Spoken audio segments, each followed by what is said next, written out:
our show is it's going to be unique. You are what you do. You can say any amount of things that you want to say, but what you do is what everybody sees. People are like, oh, I'm just going to JV it.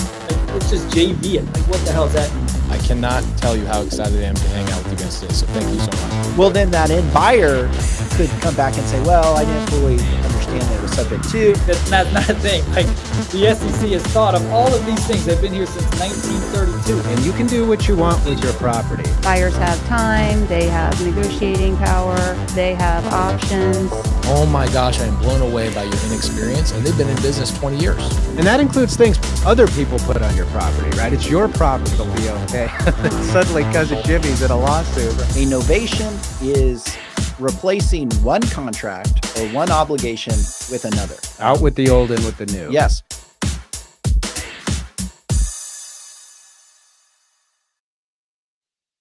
Hey everybody, welcome to the show. Today we're talking about profiting from low equity properties. I'm Andy Fowler, and I'm remote today, but I'm here with Sean St. Clair, who's in our studio. If you're new to the show, make sure to like our channel. You can find us on YouTube, Facebook, and you can find us on X, formerly known as Twitter. At all of those, you can find us at the handle @InRem Podcast. That's @InRem Podcast. With that, Sean, give us a legal update. Thank you, Andy. So my legal update today actually follows up on the last little clip on the video talking about novations. And so novations is a strategy, a disposition strategy for real estate, basically where you go and have a contract in place with the seller, and then you find a buyer who is willing to buy the property, but is wanting to maybe obtain financing or otherwise. And so then you put them in contact or connection with the seller, and they actually enter into a contract with the seller directly. And then you, as the original buyer, are paid the cancellation fee or release fee for releasing your memorandum. I don't care for that strategy. I don't like it. I've never really liked the strategy and for a disposition. Instead, my preference is to actually not do the novation, but do a short-term agreement for sale or land contract, whereby you have a 45-day, 60-day performance under a land contract. So you put an initial amount down, similar to what you would an earnest money deposit. You put that down, and then you have a final principal payment that's owed at the end of the land contract, which would be your purchase price or your purchase amount. And then you actually record that land contract or that agreement for sale. And then the seller delivers an original warranty deed to the title company or the escrow agent that's going to handle the escrow for the purchaser's performance under the agreement for sale. I like that strategy because then you control the entire transaction. You don't have to worry about any further seller cooperation whatsoever. And then you can take that agreement for sale or that land contract, and you can assign it. So you could wholesale. You basically just assign the rights under the land contract to an end buyer. Or if you have an end buyer that you identify, you can actually, at that point, execute a purchase contract with you as the land contractor, the agreement for sale purchaser, which basically means you're the owner of the property. You execute the actual purchase contract with the end buyer. So the end buyer is purchasing it from you as the seller, because under an agreement for sale or a land contract, you actually own and control the property. The only difference is that the deed or fee title is not in your name, because it remains in the original seller's name as security for your performance under the land contract. But for all intents and purposes, you are the owner of the property. So you have the full ability to sell that property. You have the ability to market that property, to list that property, to do everything, because you essentially are the owner under this land contract or agreement for sale. Then you don't need to worry about seller cooperation, getting a contract with the end buyer and the seller or anything like that. You are in full control, and there's nothing statutorily or legally in the law that prohibits a short-term land contract or agreement for sale. You can make it for that 45 or 60-day period, And there are some logistical issues that I generally like to see when in employing the strategy, such as delivering to title. You basically deliver to title that's going to handle the final, transaction that puts the warranty deed in the buyer's name. You deliver the original warranty deed, and you deliver a notice of termination or cancellation of the land contract that the escrow agent is authorized to record if the purchaser under the land contract doesn't perform. That way the seller's protected. You already have a mutual cancellation or termination sitting there with a title company that they can then, record if the purchaser doesn't perform. And then you deliver a separate escrow instructions, basically authorizing that escrow agent to record that document. So, I recommend replacing novations and the novation strategy with a short-term agreement for sale or land contract. And it reduces liability. It reduces the hassles of having to have seller cooperation at any point in the transaction. And so it's something to definitely consider if you're an investor out there, is to do a short-term agreement for sale or land contract in lieu of a novation strategy. All right. Thank you, Sean. With that, a couple of announcements. Every Tuesday at 2 p.m. Arizona time, we do the Creative Finance Collective. What is that? That's an opportunity for us as lawyers or professionals in the space of creative finance to get together and talk about all things creative finance. So if you're new to the strategy of creative finance, maybe you're trying to learn about what it is. Maybe you are involved in it. You're running into problems and deals. This is a good chance for you to come and hear professionals in the space discuss what they're seeing, laws as they're changing in different states and jurisdictions, and what we're seeing. But it's also an opportunity for you as the listener to ask questions. We're on for as long as we get questions, or for as long as an hour. So we're there until we don't get any more questions from you. So it's important for you to be there and engage. You can watch that on YouTube, Facebook, and X.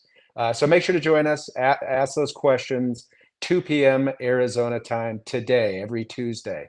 Also, if you have questions on today's episode, make sure to just post it in the chat. We're going to try to set aside 15 minutes in the final kind of quarter of the episode to go through any questions that there may be. So as we're talking, make sure to post those comments, questions. We will get to them. All right, so our topic today is profiting from low equity properties. We thought that was an interesting topic, and that's kind of how we pick our topics. We thought it was interesting. We'd want to learn more about it, and we think it's a good one for you to consider. And with us to discuss that topic is Kevin Cho. Kevin, thank you so much for being with us. Thank you, guys. This is my first time actually speaking with you, Andy, and I've seen you, Sean. Like, your name is like literally all over the place in the creative financing world, especially here in Arizona, everywhere. Oh, wow. Wow, that's so more people know us than just. I thought Sean was the only person that knew me, but that's good to hear, and we're glad to have you. So, Kevin, tell us how you got into the real estate industry generally, and then work us into how you worked your way into the strategy of low equity properties. Yeah. So for those of you guys who don't know who I am, my name is Kevin Cho. I am a real estate investor. I had a very good start to real estate just because, my background is I got into real estate when I was straight out of high school, almost, a couple of years into a couple of weeks into community college. I dropped out and went full time into real estate. And I ran into creative finance because I was very close with Pace Morby, and I was one of his first couple hundred students. And I just fell in love with it, with the idea that, okay, like, I can go buy a house that's not going to require me to put, significant amount of money down. That's not going to require me to have full-time job. That's not going to require me to have all this good credit score and all that stuff. So it really attracted me. And for the last 3.5 years, I really focused my attention and effort into just strictly creative finance, right? Like, just here in the Valley. Like, I mean, that's what I'm known for. Every single deal that I do, I've never done a fix and flip. I've never have intention to doing a fix and flip, but I always, that's all I want to do is creative finance. And I think just in 2023 and I'll say in the last 18-24 months, I've really benefited a lot by utilizing the subject to method. And I think that's what we're going to talk about today, right? Yeah. So, just to follow up on that, Kevin, the this I think you've kind of answered one of the questions that I have, but we're going to be talking about low equity properties. But is it fair to say that creative finance or subject to purchasing is kind of your go-to or preferred purchase strategy right now when it comes to low equity properties? Right, yeah. I would say that's probably the only strategy that I use in terms of, acquiring my own rental properties. I never Okay, went and got a traditional financing, and this is the only way I was able to build my portfolio. got it. So you mentioned you got into this as kind of a student of Pace Morby's. Were you just doing conventional real estate before this as a real estate agent, or was this kind of your introduction into the industry, creative finance? I was doing a couple of wholesale deal. I was working for this couple of flippers out of Florida, and my job was to find distressed houses. Like 50%, 60% of what the house is worth, and finding those deals, and making a couple $1,000s. And I would say I did pretty well. I found majority of my deals off of Facing Marketplace. I have probably done 10 to 20 deals just off of Facing Marketplace, and I'll bring it to those fix and flippers out of Florida. But I was like, you know what, like I feel like this is not a sustainable strategy for me. Like, I just have hard time giving the homeowner like, "Hey, your house is worth 200, but I'll give you $110,000. Would you how do you like that?" And then so many times they're like, "No, this is not what I want." And I just what really drew me to creative finance was that I have the ability to give the homeowner full pricing, and negotiating the terms, and saying, "You know what? Um, if you want a cash offer of 110,000, you can take it, but I can offer you up to 200,000, what your house is, full worth, if you are willing to work out Mhm. terms with me."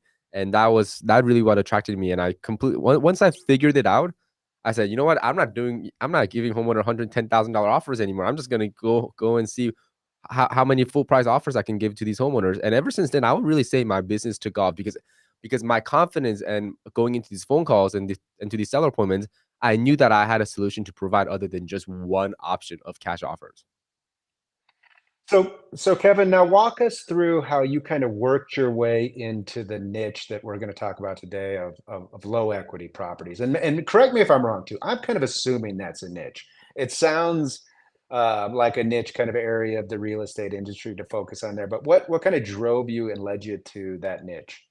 Yeah, well, that I would 100% say that's a niche, because that not many people are focusing on that strategy. So, the way I came up with this low equity property slash list was kind of by accident, because I was doing, the moment I moved to Arizona about 2.5 years ago, and I was doing deals here in Arizona, just like working for other fix and flippers, and bringing them cash opportunities.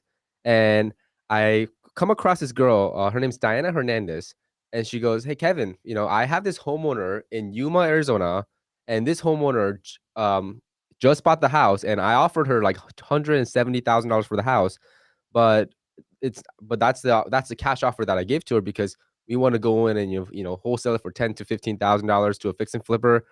But then the homeowner owes way more than what the house is, what I can offer. So I know that you are the guy that knows how to do creative finance. So I hop on a phone call with Diana, me, and and both the sellers. Let's just say their name is Seth and Ashley, okay, whatever their name is. And I hop on the phone call, and I'm like, "Hey, hey, Seth, hey, Ashley, what's going on here? What's the story here? You guys can't just sell this house?"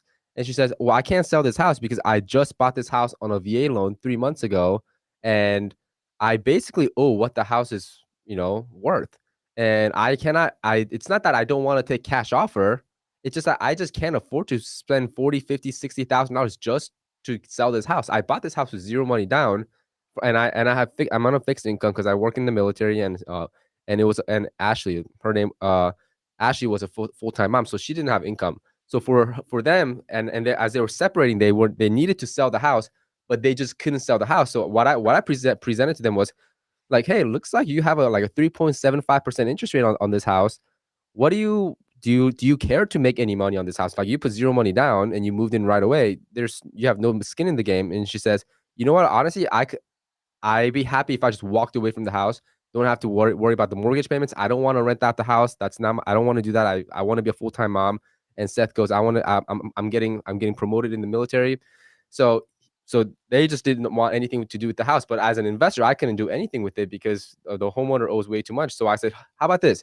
I know you're okay with just walking away from the house, but if I just came in and took over your mortgage payment and gave you like $2,500 you and to your wife, would you guys be okay with that? And they're like, yeah, as long as I don't have to, as long as I don't have any pay, as long as I don't have to, as long as I don't have to make monthly mortgage payments, because I'm going to have rent payments when I move when we separate. So I just don't want a mortgage payment that I have to take care of and I don't want to be a property. I don't want to be a landlord. So that was my very first deal. So it was the payment on the house was like around $1,450. I don't know the exact number. It was $1,450. And then that house, I still have it to this day. And we just upped the rent to $1,950. Right. So we had it for about a year and a half. $1,750 was a rent, and then $1,850, and then as we just renewed the lease to $1,950, and my payment is still the same. I don't give the homeowner any more money, and my underlying note is 3.75%, and those 3.75% are nowhere to be found. And I said, and once we close the deal, and I go to the house, and I talk with Seth and Ashley, like, you know, and they love this idea that like they were just able to get out of the transaction without having to come out of pocket. And that week, I said, there's got to be more people that have just recently bought the house with either VA loan, FHA loans, and they don't know what to do with it. And, life happens. That people get sick, people, divorces happen, whatever the life scenario happens, they have to move out of the house. And if you have no equity in the house, there's no way for you to sell it. And most people don't really have 40, 20, 30, $40,000 that they have available and that they're willing to cut a check for. So sometimes they just want an investor that will just come in and take over the mortgage payment. And ever since then, like I've been known as that no equity guy. And I've done, just in 2023, I've done 90 subto deals. I bought 11 of my own, and I wholesale 79. Pace Morby, who bought 25 of them. Like that was my entire business model. And I'm like, oh my gosh, everyone's selling me all these deals. Matter of fact, I had a couple of homeowners that reached out to me from my Instagram and my YouTube, say, hey, I know you buy a house. I know you buy houses with no equity. Do you want to buy my house? Right? It's not, these people are not real estate investors. These are the homeowners that bought their houses and they just want to sell it. So that's been my niche. And I would say, just in 2023, 90, and then we did about 40 deals so far this year, no equity deals. So Kevin, when we talk about low equity properties, we're obviously talking about the difference between the value of the property and the amount owed. Right. Is that current condition or after repair value when we talk about low equity? What are you looking at? Are you looking at the current condition, or are you looking at, okay, well, if I go and fix it up, it will actually have decent equity? What are you looking at when we talk about low equity properties? Well, for me, my definition of low equity properties is if they were to sell the house on the market right now for, let's just say, for easy number, 300,000, and the house could be worth 310,000 after it's fixed up. But if it's a little outdated, I'll say the house is worth 280.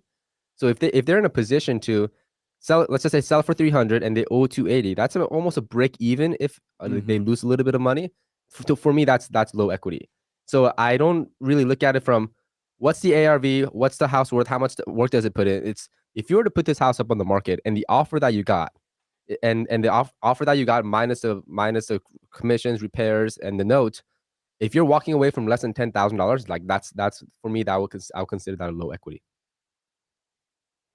Kevin, walk us through, because this sounds great. It sounds like it's been working really well for you, but with everything that works well also comes with challenges. Walk us through some of the challenges that you've run into or pain points that you've had to deal with in developing this strategy.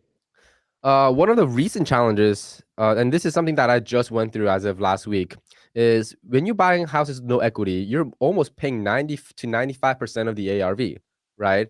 And sometimes, like that's just too close on the deal. If I go and furnish the house, if I go and put some renovations to the house, that means I'm putting in a lot more, I'm into the deal for probably 105, 110% of what the house is worth.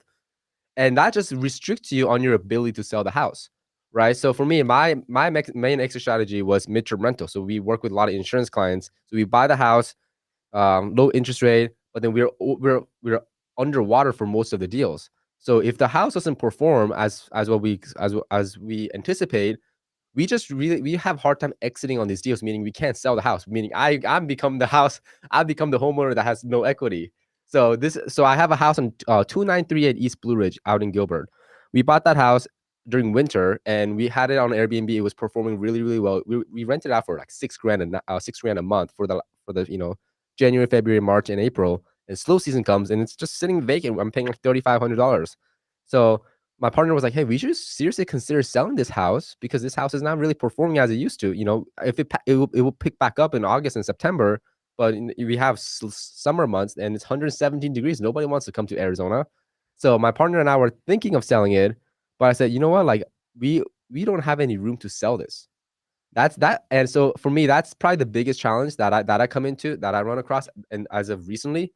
But challenge that most people run into is just with the homeowners that are not really open to doing a subject to because they don't like the fact that the mortgage is still, that underlying note is still there, and they're somewhat at the mercy of the buyer, making the mortgage payments. Although they can take the house back, they it just doesn't feel comfortable with them. So you just kind of have to let the homeowners feel comfortable that, hey, like this is a strategy that we've done multiple times. It's completely legal, but you just have to convince the seller and the agents. And I'll say that's probably the biggest challenges that I come across when doing the transactions like this.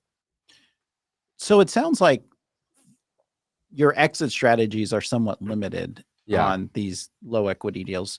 Are you ever able to wholesale them because maybe the value of the house isn't where it should be, but the cash flow makes sense? Are you ever able to, do you ever wholesale these before closing? Yeah. Very, very. So I've done, of the 90 deals, I've wholesaled 79 of them just because, number one, I can't take down every single, if I bought 90 houses in 1 year, that would be insane. It would drive me nuts. But most of the houses I buy that I go under contract, I actually end up selling it to people like Pace because, I wanted to, number one, I want to sell off those 3 to 4 interest rates because they're very desirable, especially in this market.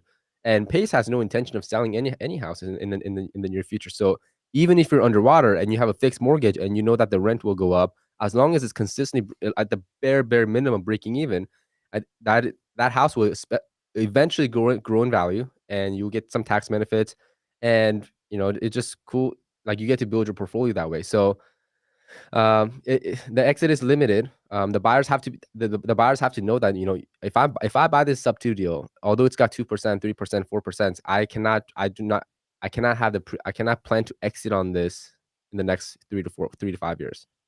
Well, Kevin, what's interesting is it sounds like, Sean and I have talked about this a good bit, and at some point, buyers and sellers will start seeing low interest rate mortgages as not just debt, but an asset itself. And in an environment with high interest rates, right? Yeah. The idea that you could have a 3% fixed rate for 30 years is itself, a marketable asset. And that's sounds like one of your what your exit strategy's been on some of these is to find buyers that understand that asset or like the fact that they can get a 3% mortgage fixed rate and are willing to acquire that even though there's not a ton of equity.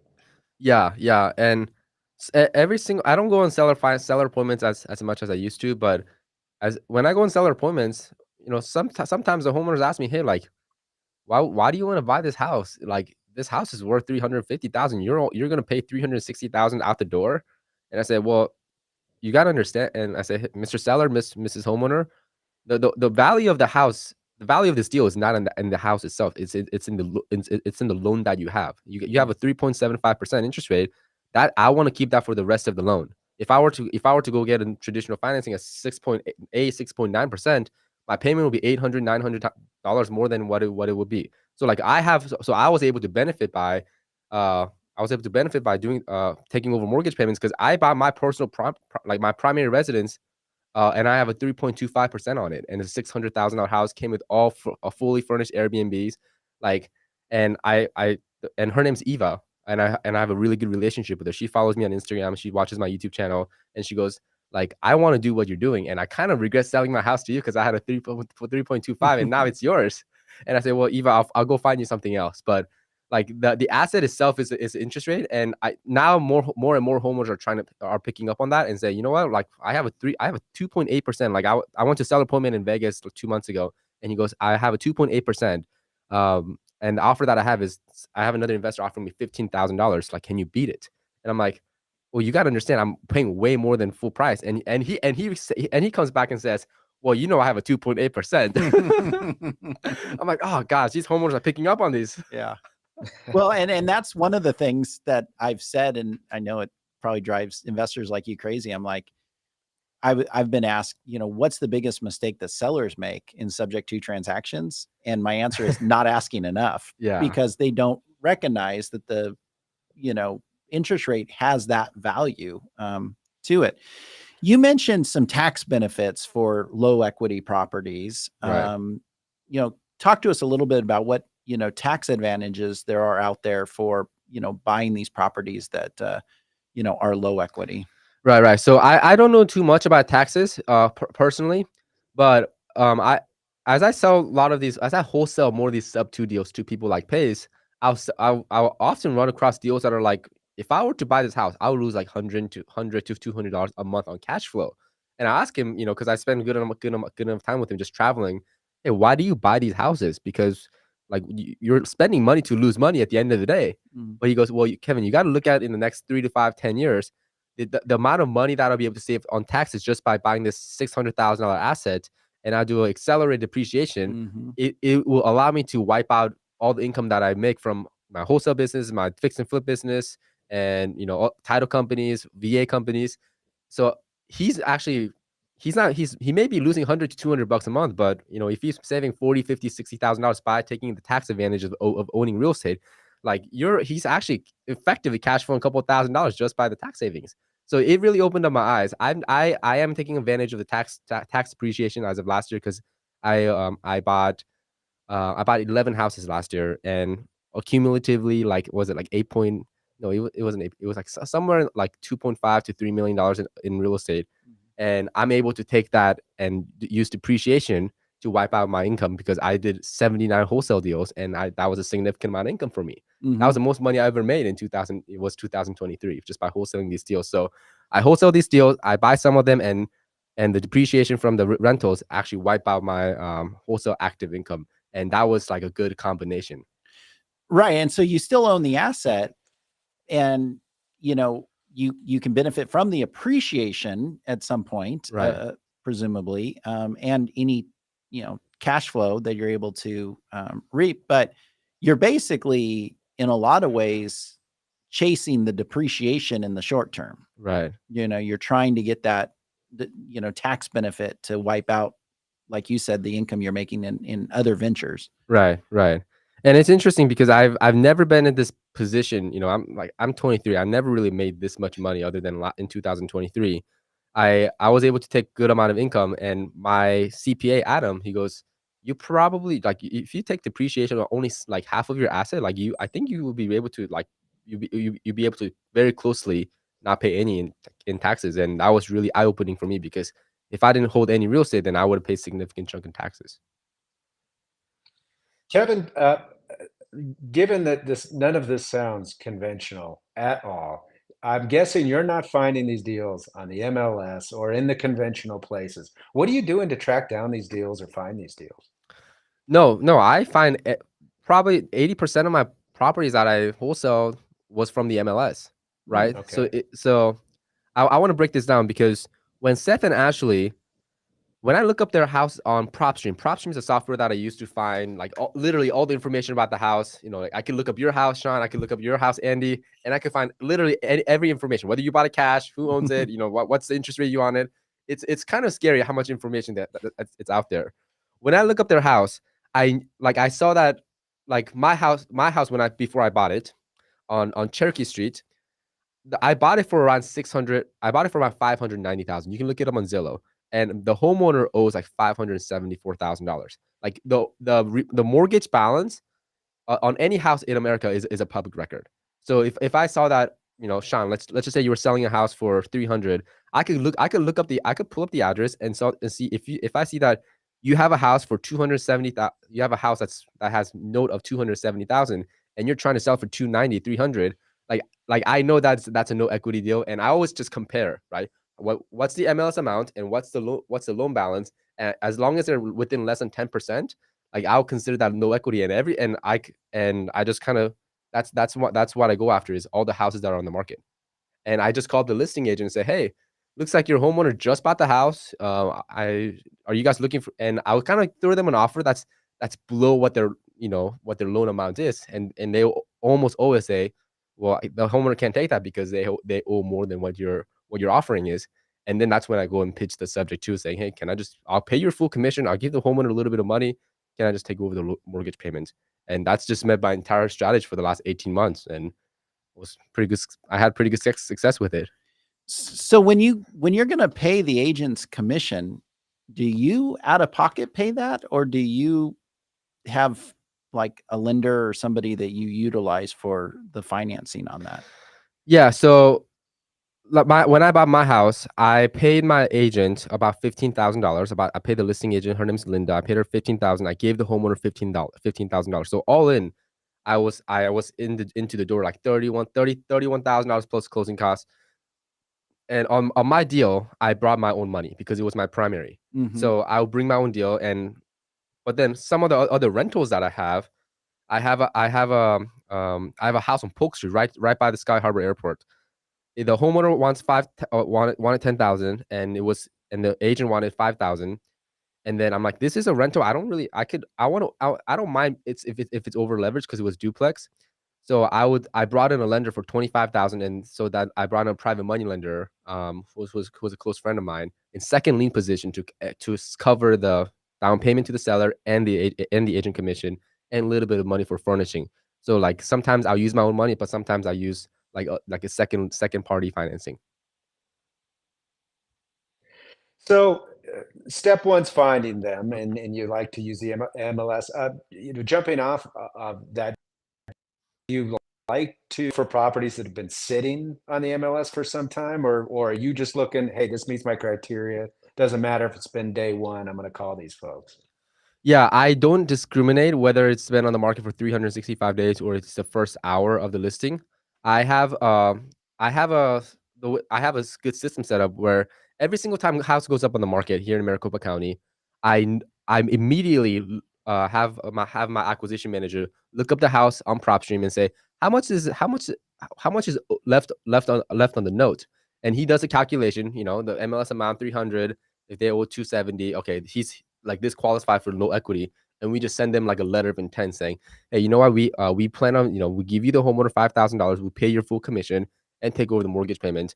And the best part about doing no equity for me is that these homeowners, number one, they used a high leverage loan product, right? Like VA loan, FHA loan, or 5% down conventional loan. So they put little money down, and the only way for them to exit out of the house is to, number one, come out of pocket. Number two, hope and pray that the offer is high enough, or subject to, which, subject to, like I have homeowners that was like, I would never sell my house to you on subject to. My mortgage will be wiped out before I even sell it. And then like 3-4 months goes by, they come back to us saying, hey, is your offer still on the table? Because I haven't gotten a higher offer. So like they're kind of like, boxed into a corner, and I'm just waiting. I'm like, hey, my offer's still here. Yeah. So another exit strategy, and this was years ago that we saw these in volume, but is the short sale, right? I mean, but what people don't realize with a short sale is, number one, it takes longer to sell your property because you have to go to the bank and ask permission. But on top of going to the bank and asking permission, the lender reports that on your credit as, basically a default, an agreed to default, as well as like a disposition for less than the full value of the loan. Right. So that is an immediate ding on the credit, and basically restricts that homeowner from obtaining any type of financing for a period of time, generally give or take. And there's no set rule, but generally give or take a couple of years. Right. Versus a subject to, you're maintaining their credit. Yeah. You're paying their loan, and if a buyer's doing right by the seller, which they should, they're paying it on time. And when you have all these on-time payments and paying the loan in full, that's amazing for your credit. I mean, that does nothing but bolster your credit. Yeah. And then there's other things that can be done as far as proof of the payments and things like that to, potentially qualify for other financing in the future. So from a credit standpoint, it probably is a homeowner's best exit strategy if they're in that position of, break even or, even underwater a little bit. Yeah. So like my house, for example, I keep bringing this example up because it's such a good story. The homeowner was actually was operating the house as an Airbnb, and here in Airbnb in Arizona during the summer, it hurt a lot of homeowners. So which is the reason why she sell. But she went 2 months without a single income, and so she was a couple months behind on her payment, and then obviously as she was behind on mortgage payments, she was behind on a few other credit card payments. So her actually credit score went down to all the way down to like I think mid to high 500s. And the moment I took over the mortgage payment, as I'm making mortgage payments on time, and mind you, I was living here, so like I would of course pay the mortgage. The homeowner's credit actually went up all the way to like I think 690 to close to 700 within 12 months. And I got a text message from her because it was I literally bought the house exactly a year ago, and she says thank you so much for paying my mortgage payment because my credit went up. So now I'm working with her I'm having her connected with one of my lenders that I work with and saying to see if she can qualify for another house. So it works for both parties. I got low interest rates. She got her credit up, and she's not buying another house. Like everyone wins.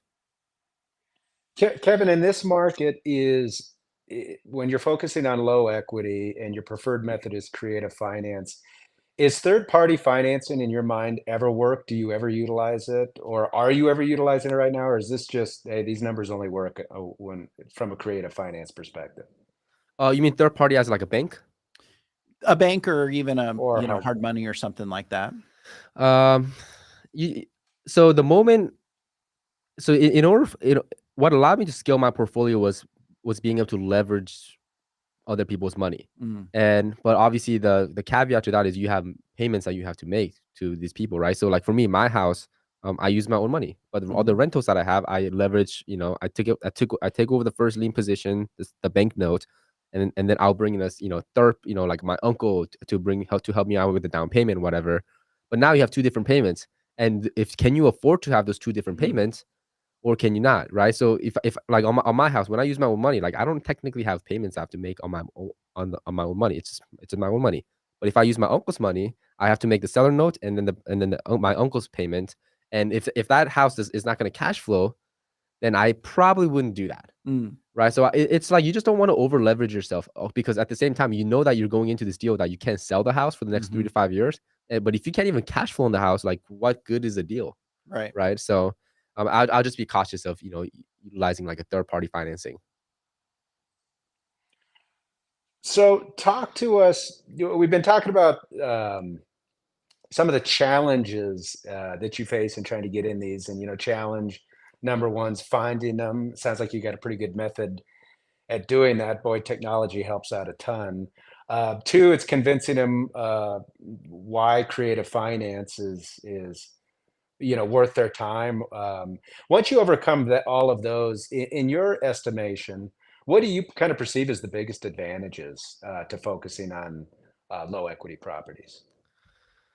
For me, the biggest advantage is I think it helps you, especially when you're beginning. It's such a quick way to get your first deal, right? Like these homeowners, they already expressed that they want to sell the house and that they're in a position where they're not able to sell the house.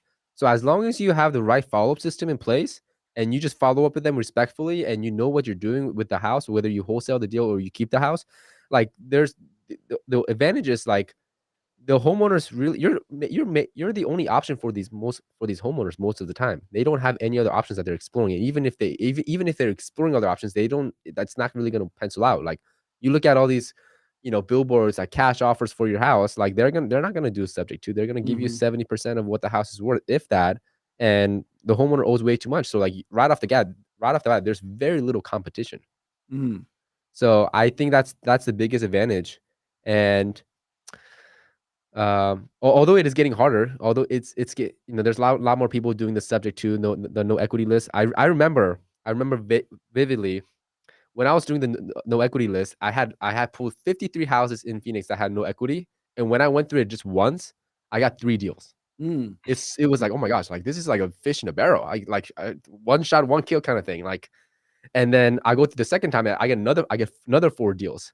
And now it's like I can't get that number anymore. If I might have to go to the list like 2 or 3 times for me to get one deal. But other than that, there's still not much competition. The homeowners really need you. You are their only solution, and they're very grateful for that. So cash flow is an important thing with low equity properties, right? Right. Because at the end of the day, you can't sell them, so you need to make sure that you're bringing in enough money to pay the mortgage Right. and any other obligations. What are some strategies that an investor would use to improve cash flow for one of these low equity properties?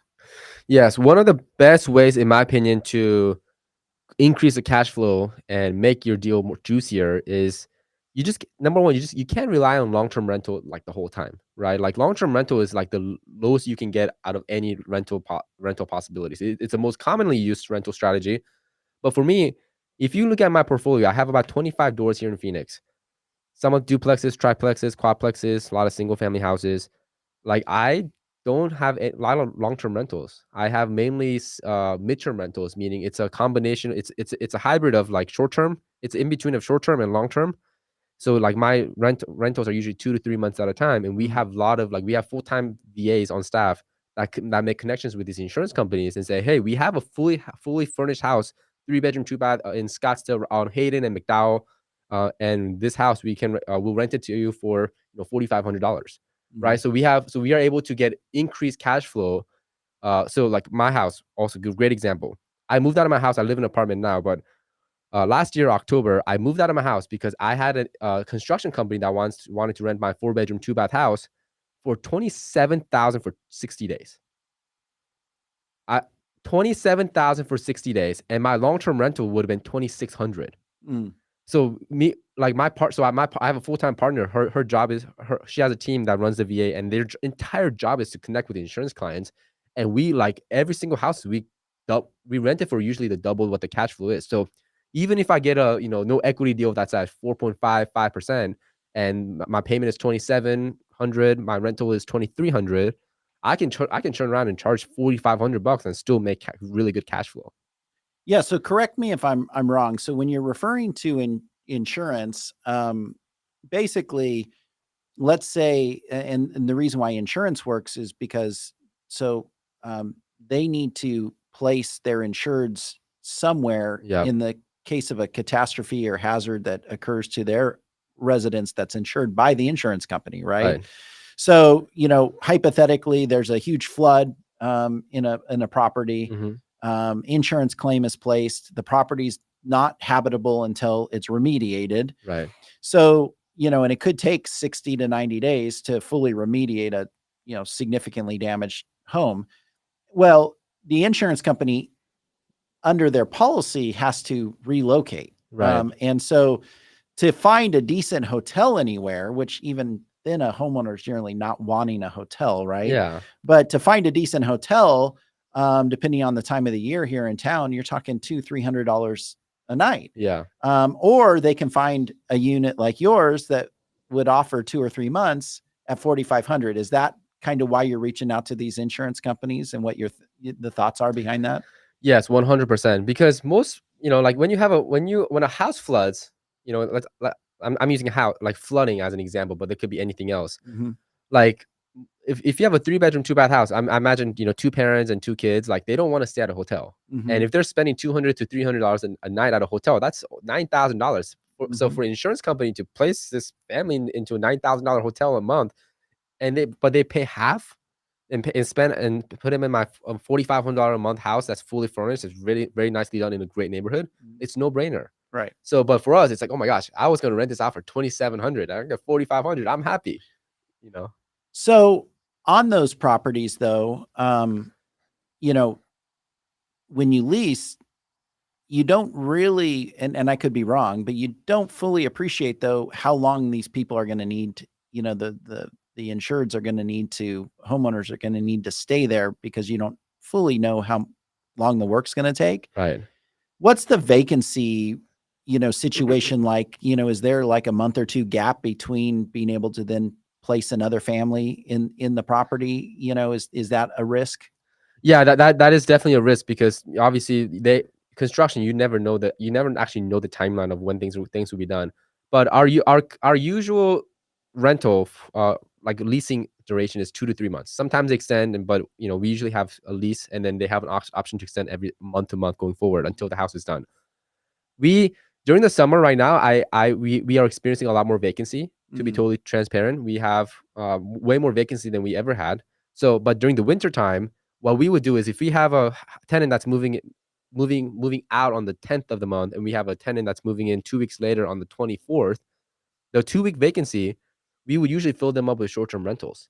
Right. So we very, very rarely have any vacancies, especially during winter months, because of those 2 months, those 2 weeks of vacancy between the tenants, we usually get them filled. But then during the summer, we just nobody comes here, so the 2 weeks just get vacant. So our turnaround time is about 2 to 3 weeks, and then duration is 2 to 3 months at a time. So I would say, I don't know if I were to do the math, like a month or two vacant every single month, Yeah. every single year. But during winter times, we kill it. Right. You know, oh my God, waste management weekend. We Oh. we rented out a house, 2 bedroom, 2 bath house in Chandler for $7,500 for a week.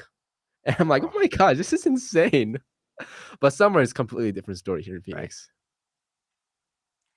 So Kevin, give us an idea about the risks. There's some risks that are associated with all strategies, and I'm sure to this. But when you're dealing with the low equity side of things, what in your mind are the biggest risks?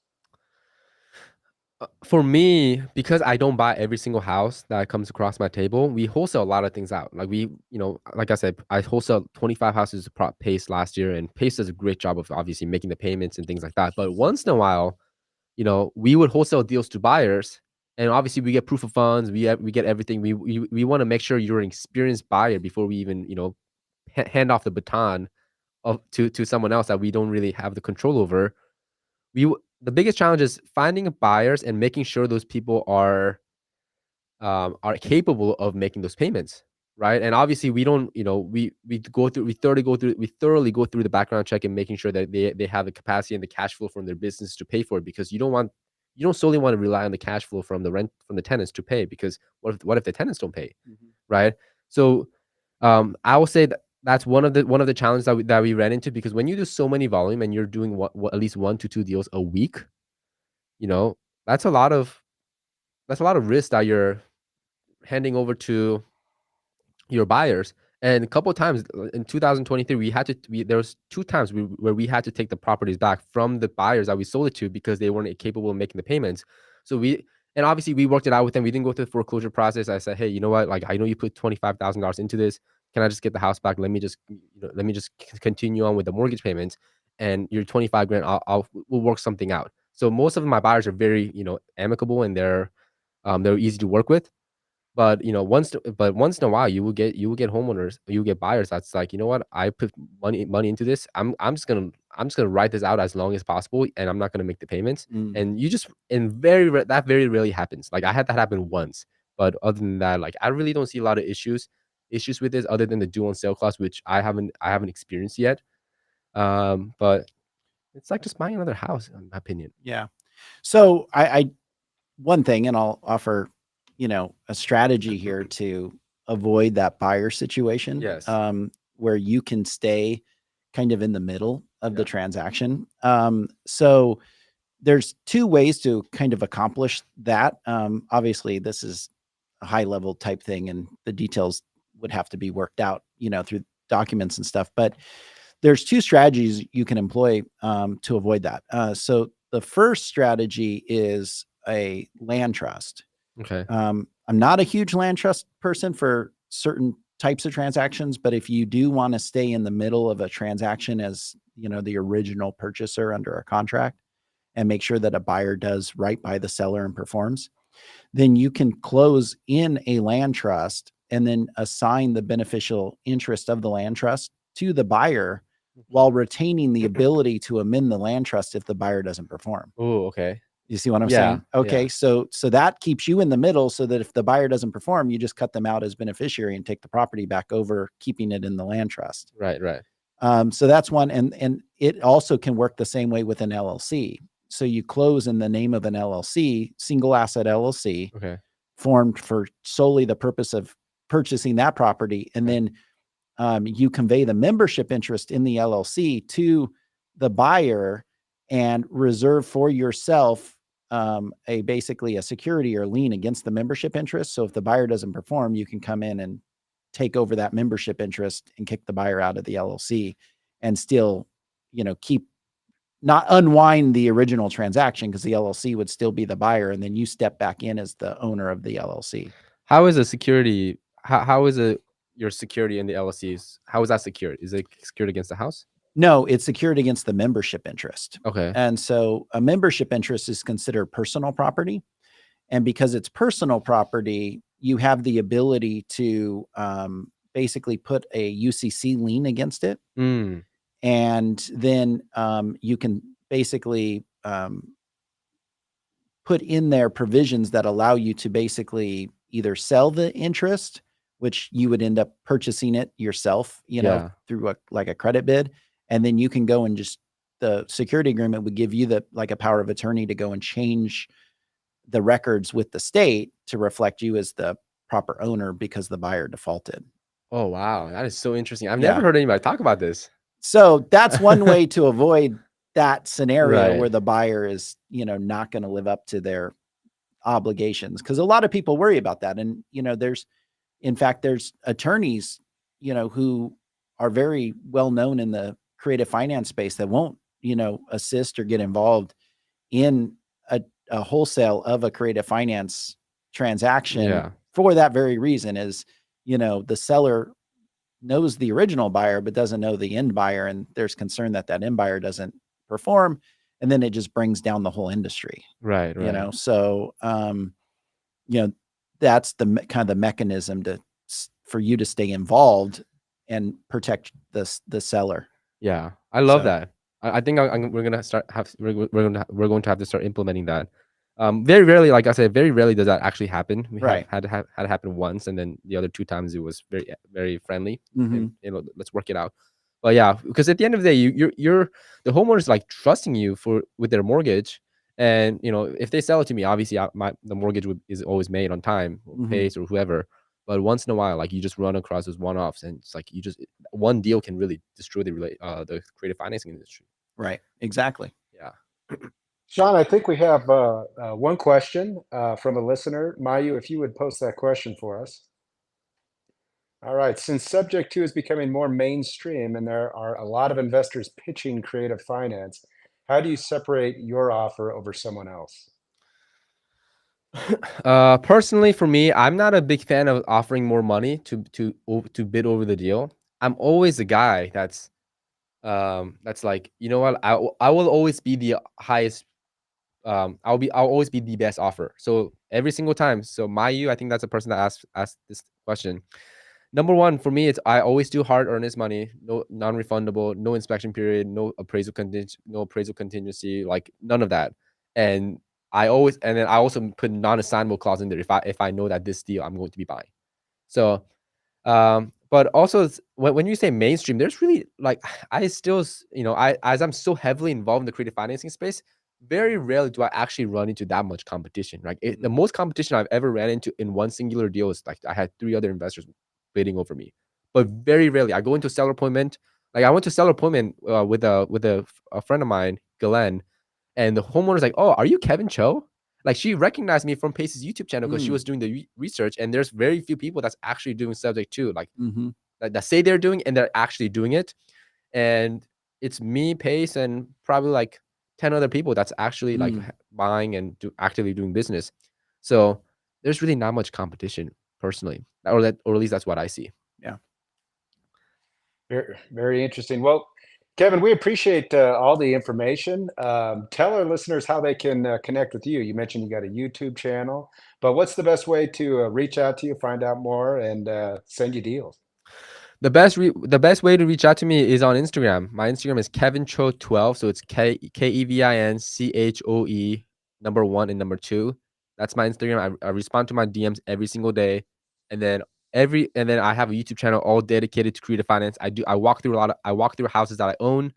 I underwrite deals. I post seller calls on there. I teach people how to underwrite deals. Like everything that you need to know about creative finance. Like I'm working on building my YouTube channel. So my YouTube channel is also Kevin Cho 12. YouTube.com/Kevin Cho 12. And that's the best way to reach out to me. Awesome. All right. Yeah, good information. And we'll go ahead and post that information as well in the description of the video so you can find Kevin. Kevin, thanks so much for being with us. Let's do this again soon. Yeah, thank you, Andy. Thank you, Sean. All Thanks, right. Kevin. Yeah, it's been great. Yeah. So with that, everybody, thank you for joining us. That is our show. Make sure to join us at 2 p.m. for The Collective. And we'll see you next week. Have a good day, everyone.